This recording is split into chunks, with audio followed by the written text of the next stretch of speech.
तो हेलो दोस्तों, मेरा नाम मोहम्मद शमशेर। दोस्तों, आज इस वीडियो में हम एक ऐसे टॉपिक के बारे में देखने वाले हैं और रिएक्शन करने वाले हैं जिसे देखना और समझना बहुत ज़रूरी है। जैसे कि आप जानते हो कि कई सालों से हिंदू मुस्लिम को लेकर आपस में लड़ाया जा रहा है और तो आज इसी चीज़ को लेकर हम एक वीडियो देखेंगे और वहाँ पे समझेंगे कि ओवैसी जो है क्यों गुस्सा हो रहा है एक इंटरव्यू में। और वो ये नहीं बोल रहा है कि वहाँ पे जो 3-4 लोगों को मारा गया है संभल में, जामा मस्जिद को तोड़ने की प्लानिंग किया जा रहा है और वहाँ पे एक मंदिर था। वो चीज़ बताया जा रहा है कि पहले मंदिर था और मंदिर को हटा के मस्जिद बनाया गया। जरा सी ये बात गलत है, क्योंकि अभी मोदी सरकार खामोश है, कहीं ना कहीं उनका भी हाथ हो सकता है। बट अगर वो मोदी सरकार इसमें नहीं है तो क्यों नहीं वो आके सामने से बोल रहा है और जो है ऐसे लोगों के ऊपर कार्रवाई हो रहा है जो हिंदू मुस्लिम को लड़ाने की कोशिश कर रहा है। तो दोस्तों, इस चीज़ को हमें और आपको समझना बहुत ज़रूरी है कि अगर संभल में जामा मस्जिद के साथ कुछ ऐसा हादसा होता है तो ये मामला बहुत गंभीर हो सकता है और बड़ा ख़तरनाक हो सकता है। और इसके साथ साथ अजमेर दरगाह का भी टारगेट किया जा रहा है। तो आज हम इस वीडियो में समझेंगे कि ओवैसी जो है किस तरह से बताने की कोशिश कर रहा है और जो वो क्यों गुस्सा हो रहा है कि आखिर क्यों हिंदुस्तान में जो है मुस्लिम के ऊपर टारगेट किया जा रहा है। ज़रा सी बात ये है कि यहाँ पे कुछ चोंचले लोग हैं, कुछ लोग ऐसे हैं जिसको अच्छाई पसंद नहीं है, जिसे एकता पसंद नहीं है। वही लोग जो है बिल से बार बार निकल कर हिंदू मुस्लिम को लड़ाने की कोशिश कर रहा है। अगर यहाँ पे समझना है कि मतलब जो ये जो बार बार ऐसा जो हो रहा है तो ये क्यों, कब तक ऐसा होगा।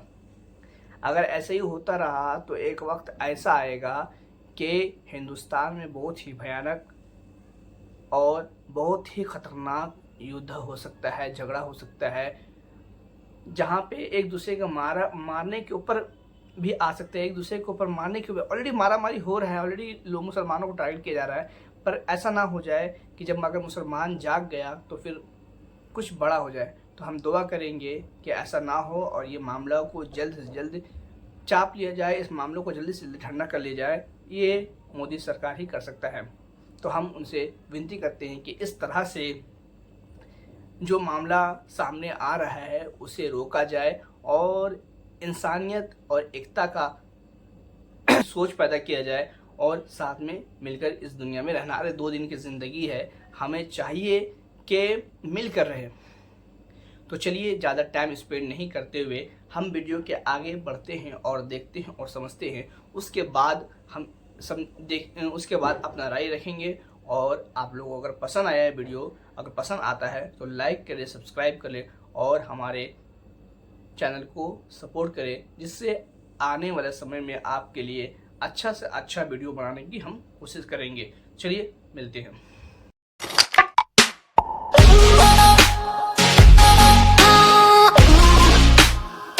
और संभल हिंसा पर बात करने के लिए इस वक्त हमारे साथ AIMIM चीफ असदुद्दीन ओवैसी जुड़ चुके हैं। सीधे उनसे बात करते हैं। असदुद्दीन ओवैसी साहब, पहले तो आपका बड़ा शुक्रिया, आपने अपने कीमती वक्त में से 15 मिनट हमारे लिए निकाले संभल हिंसा पर बात करने के लिए। स्वागत है आपका TV9 भारतवर्ष पर। आपका शुक्रिया, आपने मुझे बुलाया था जी, शुक्रिया।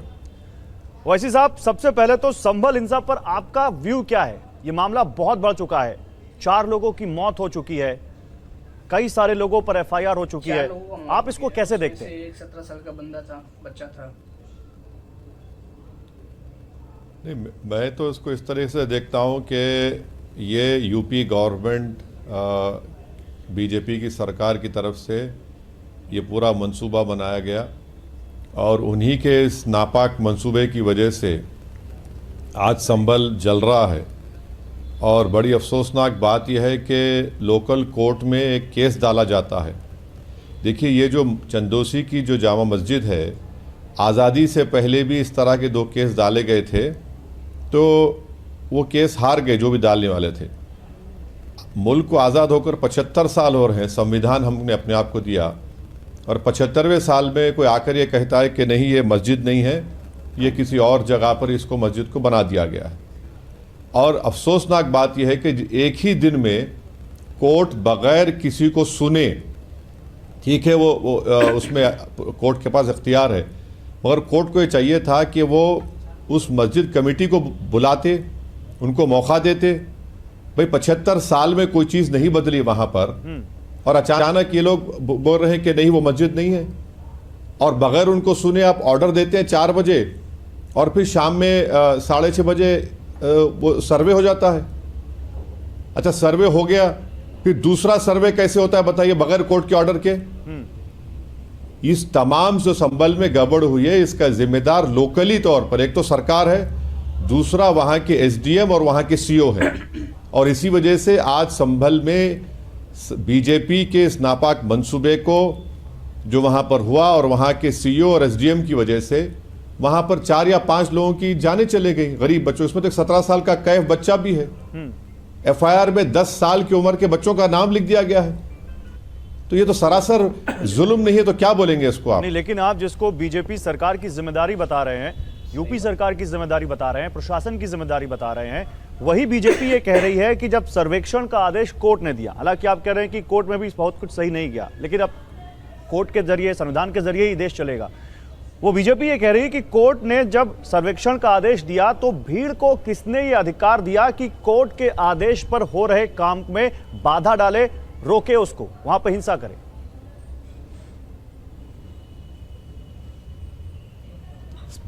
बीजेपी सरकार को यह चाहिए था कि जब वहां पर उनको पार्टी बनाया गया था उस केस में, उन्हीं का एक अपॉइंटेड स्टैंडिंग काउंसिल जो है वो उसमें फरीक बनता है, तो यूपी सरकार जिम्मेदार नहीं है। यूपी सरकार का लॉयर खड़े होकर नहीं बोल सकता था कि आप इसका जो सर्वे हो रहा है इसका सर्वे होने मत दीजिए। 75 साल से आज़ादी के, बल्कि वो मस्जिद तो सदियों साल पुरानी है, आपको पार्टी बनाया गया था वहां पर, आपका वकील खड़े के बोल सकता था। और जिसका यूपी सरकार का स्टैंडिंग काउंसिल है वो ये सब कर रहा है वहां पर पार्टी बनकर। क्या कोई रात में सर्वे होता है? रात में चलिए आपने सीपीसी के खिलाफ सर्वे करा दिया, दूसरा सर्वे का ऑर्डर कोर्ट ने दिया, दूसरा सर्वे का ऑर्डर तो एडमिनिस्ट्रेशन प्रशासन ने दिया, किस बुनियाद पर दिया? और भीड़ जमा हुई, भीड़ कैसे जमा हुई? भीड़ कोई नहीं बोला भीड़ को आने के लिए।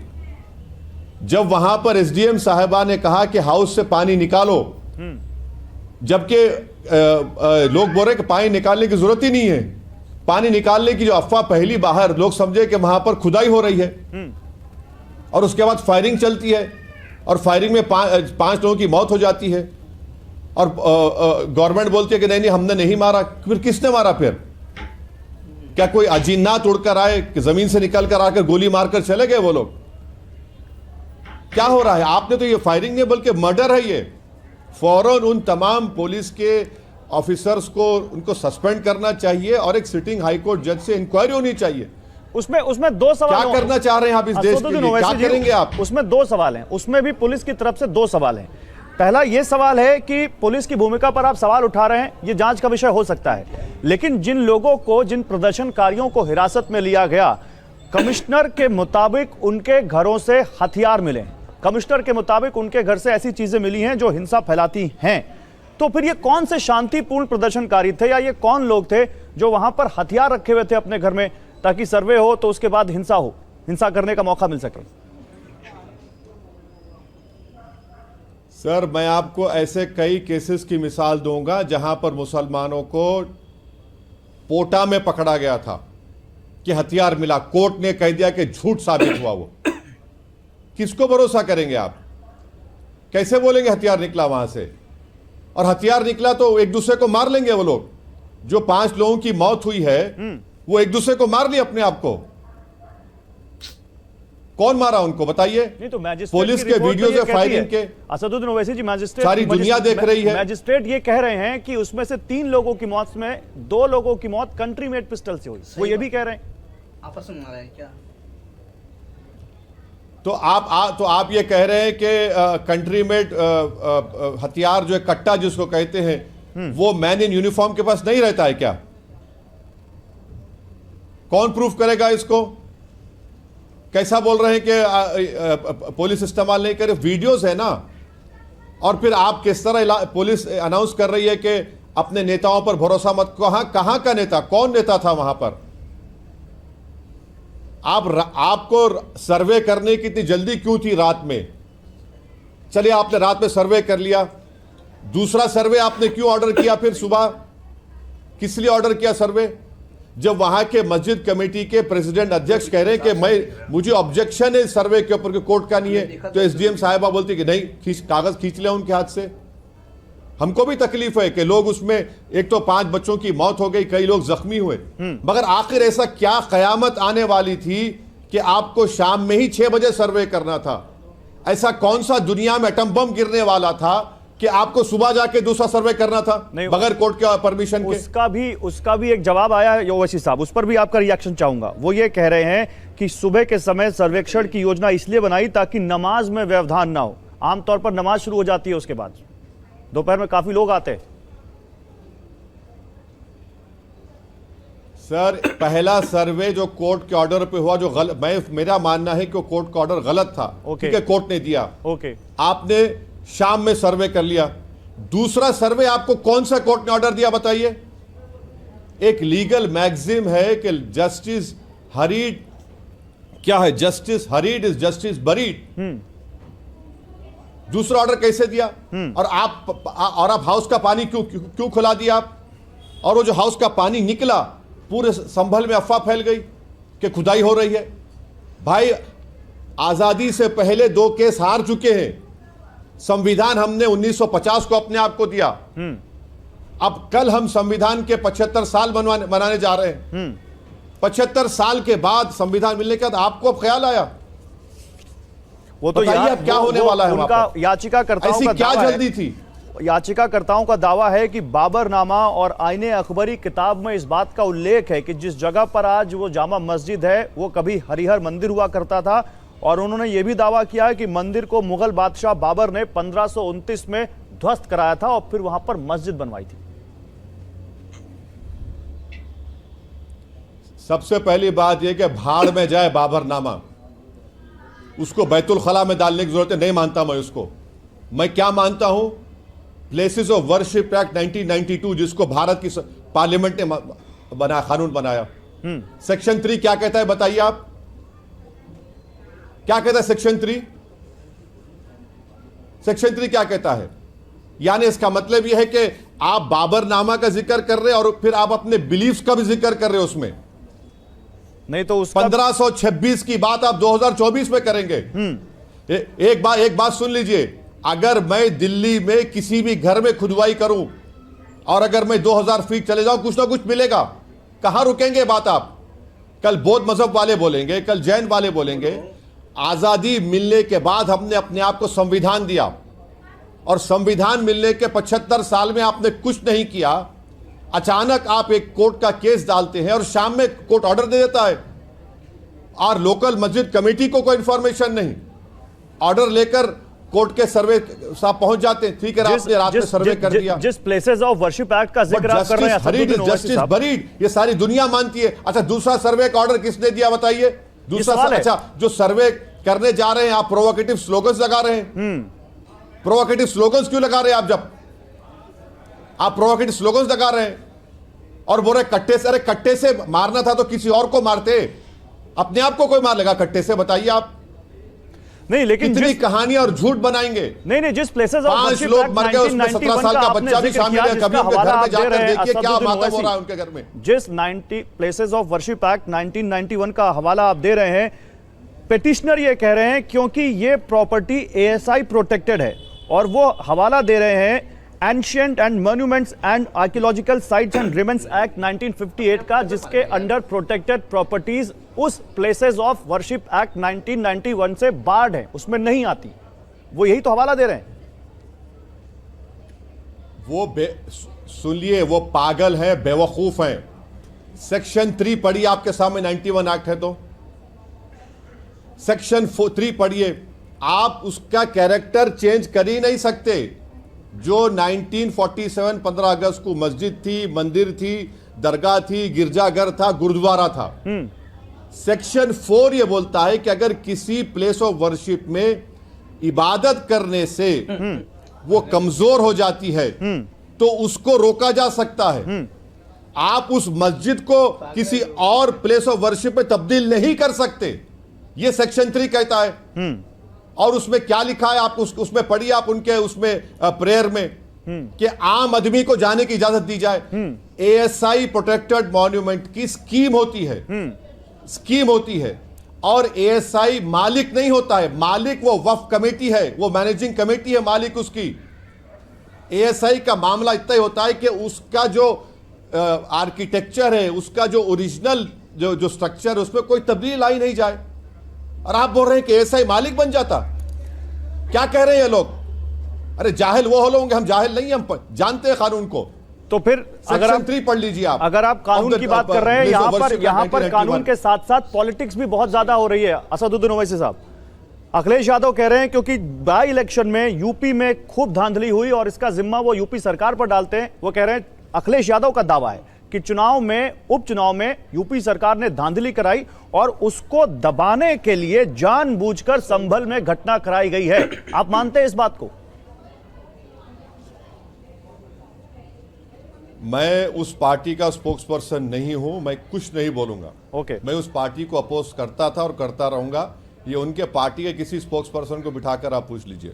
नहीं, मैं तो आपकी प्रतिक्रिया मांग रहा था कि क्या आप इस बात को मानते हैं जो वो कह रहे हैं। खैर, आप नहीं बोलना चाहते, लेकिन एक और बड़ा आप मुझे इसलिए मैं आपका बोलिए सर, बोलिए, आप बोलिए, फिर मैं बोलता हूं। नहीं, आप मुझे इसलिए बुलाए कि मैं अपने पार्टी का एक सिपाही हूं, मैं अपने पार्टी का एक एमपी हूं। अब दूसरी पार्टी के लोग क्या बोलते हैं, मेरा काम नहीं है उस पर कुछ अपनी राय देने का।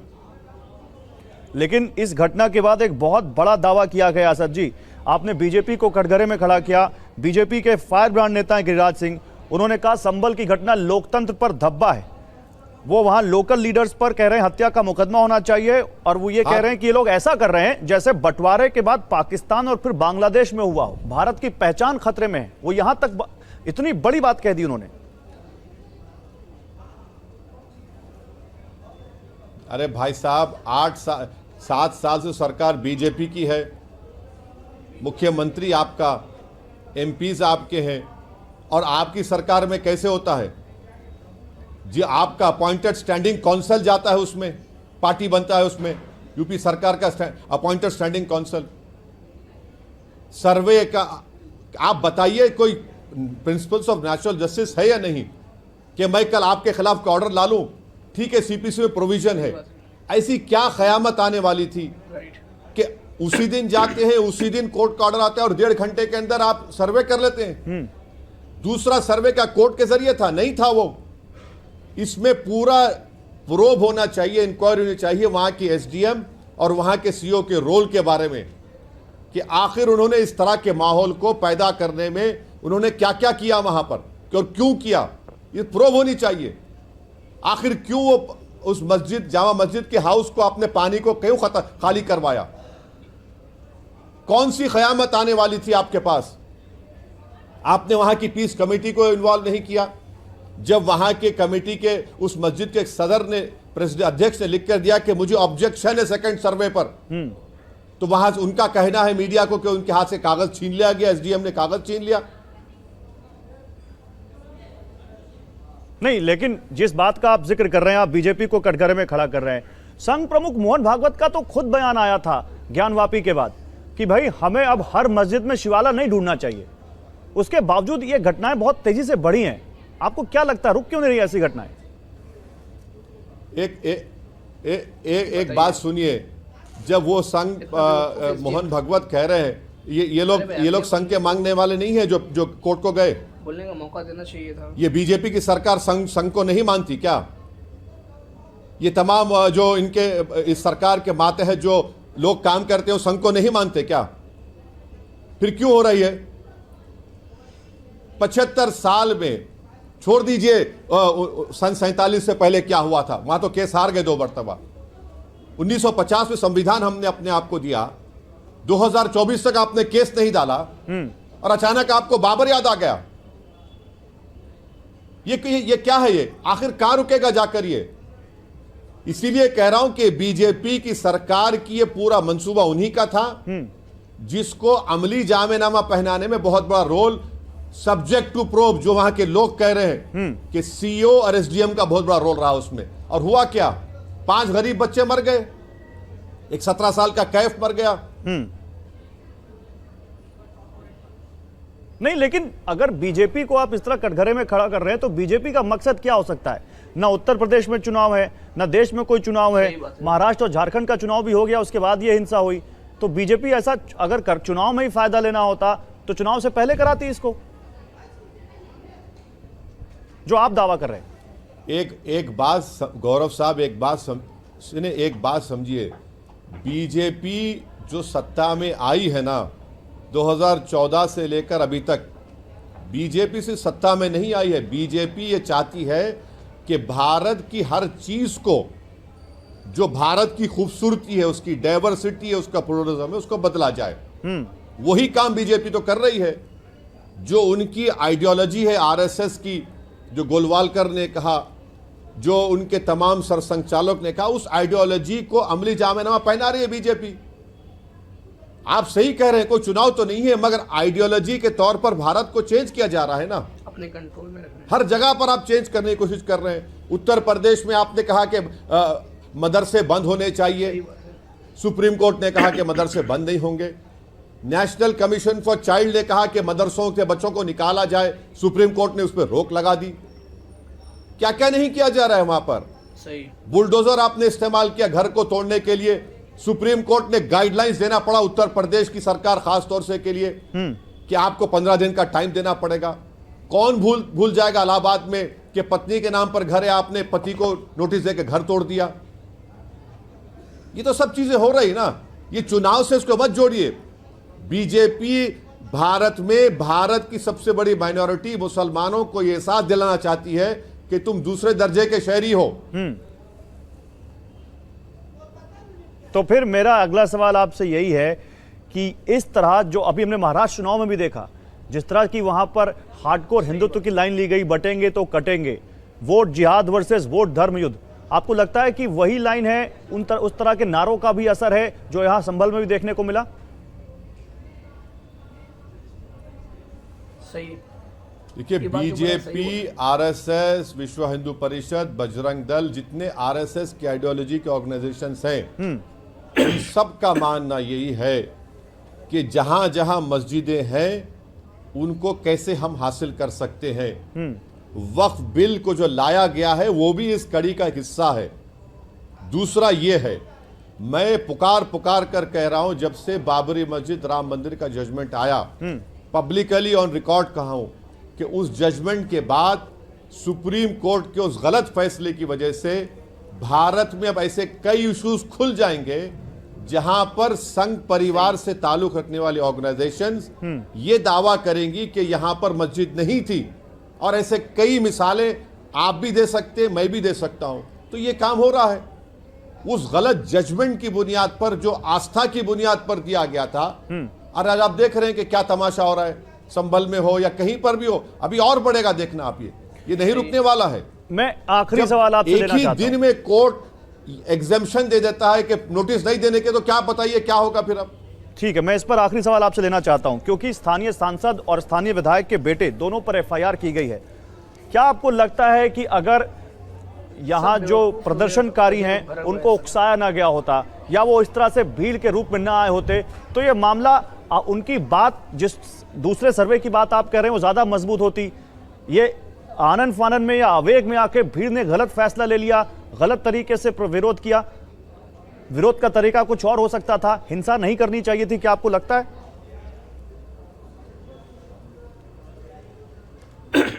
देखिए, मेरा मानना यह है कि आप वहां के सांसद की बात कर रहे हैं, उन्होंने कौन सा भाषण दिया, आप प्ले करिए, चलिए, मैं भी सुनना चाह रहा हूं, जो भड़काऊ हो वो बताइए, विजुअल बताइए कि वहां का सांसद खड़े होकर लोगों को उकसा रहा है। सांसद है तो बोलेगा ना कि भाई ये गलत हो रहा है। आपके गलत फैसले को, गलत बोलने को आप भड़काऊ भाषण बोलेंगे। मैं उस पार्टी को मानता नहीं, उस पार्टी से आते हैं, मगर सच्चाई तो यही है ना। मीडिया को चाहिए कि अगर पुलिस आपको लिखकर दे रही है तो आप वो भाषण बता दीजिए। कौन सा भाषण था जो हिंसा करते हुए दिखी है नौवैसी साहब? भीड़ पर क्या बोलेंगे आप? अरे भीड़ क्यों जमा हुई? वहां के मस्जिद के अध्यक्ष कह रहे हैं कि जब पानी, हाउस के पानी को छोड़ दिया गया तो पूरी संभल में अफवाह फैल गई कि मस्जिद में खुदाई हो रही है। तब भीड़ जमा हुई। लोगों को बार बार कहा जा रहा था कि आप चले जाइए। उसके बाद वहां पर जो मौजूदा ऑफिसर्स हैं, लोग कह रहे हैं कि बजाय लाठी चार्ज के, बजाय रबर बुलेट्स के और बजाय पैर पे मारने के, सीनों पर गोलियां चलाई गई। ठीक है असदुद्दीन ओवैसी, बहुत शुक्रिया आपका अपना कीमती वक्त हमें देने के लिए।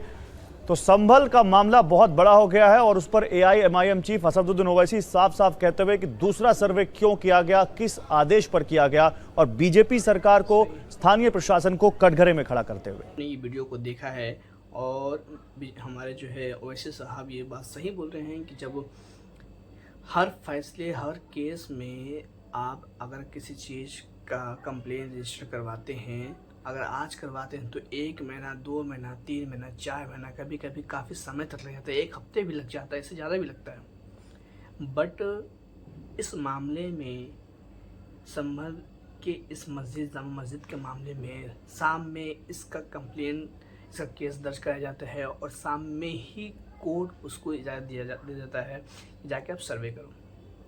अब सर्वे तो हो जाता है, कोर्ट ने गलत फैसला दिया है, चलो क्या है, बात सही है, पर इतना जल्दी क्यों? ये बात, सवाल तो उठता है कि आखिर इतना जल्दी क्यों? जो आज ओवैसी साहब जो बोल रहे हैं कि इतना फास्ट एक्शन जो हुआ है वो क्यों? असम में सर्वे होने के बाद फिर सुबह 2-2 बार सर्वे कराने का मतलब क्या बनता है? आज जो बंदे, जो लोगों के ऊपर कार्रवाई करना, क्योंकि ऐसे लोग ही हैं जो, अगर ये सरकार के आदमी है तो फिर उन लोग के लिए मज़े मज़े हैं। अगर सरकार ने ये काम नहीं करवाया तो ऐसे लोग जो कर रहा है, जो जाके इस तरह से जो काम कर रहे हैं, ऐसे लोगों के ऊपर कड़ी से कड़ी सज़ा होना चाहिए, है ना। बात ये रहा कि वहाँ पे 4-5 लोगों का जान चले गया। अरे पत्थर एक तरफ से मारा, तो हमने कुछ वीडियो में भी ऐसा भी देखा है कि लोग पत्थर नहीं है कि गोली से मारते हुए। आखिर आप यहाँ बताइए मुझे कमेंट में कि ओवैसी साहब जो इस वीडियो में बताया है, क्या वो सही है या गलत है? और दोबारा जो जांच हुआ है, जो दोबारा जो सर्वे मॉर्निंग को किया गया है, दिन में किया गया है, दिन सुबह के टाइम में, तो वो क्यों किया गया? इसमें सवाल तो बनता है, आखिर 2-2 बार कराने का मकसद क्या था? तो सरकार से यही आवेदन है कि इस तरह का माहौल हिंदुस्तान में, इंडिया में पैदा ना हो, जिसके वजह से एक बड़ा धमाका हो सकता है, बड़ा है। अब बात क्या रहा, पहले जो है बाबरी मस्जिद के ऊपर लेके गया, बाबरी मस्जिद को इन लोगों ने शहीद कर दिया, मुसलमान खामोश था, 11वीं मस्जिद के बाद आया। अब जो है संभल में इस तरह का माहौल पैदा हुआ और माहौल पैदा किया जा रहा है, और उसके बाद आप जो है अजमेर को लेके टाइट किया जा रहा है। आखिर मुसलमान ये चीज़ बर्दाश्त कब तक करेगा? ऐसे करने से तो बहुत भयानक, बहुत ख़तरनाक माहौल आ सकता है, जिससे आपस में इस तरह से इंसान मारा पीटी करेगा कि अब देख के भी खौफ ज़्यादा हो जाओगे।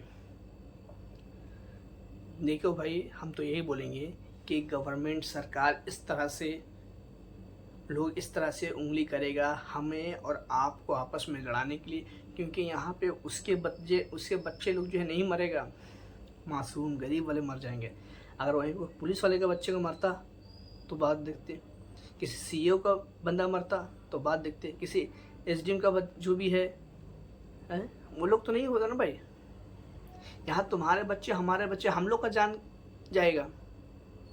तो ये सब को रोकना चाहिए, और ऐसा करने से बड़ा गंभीर परेशानी आ सकता है, जिसे रोकना नामुमकिन है।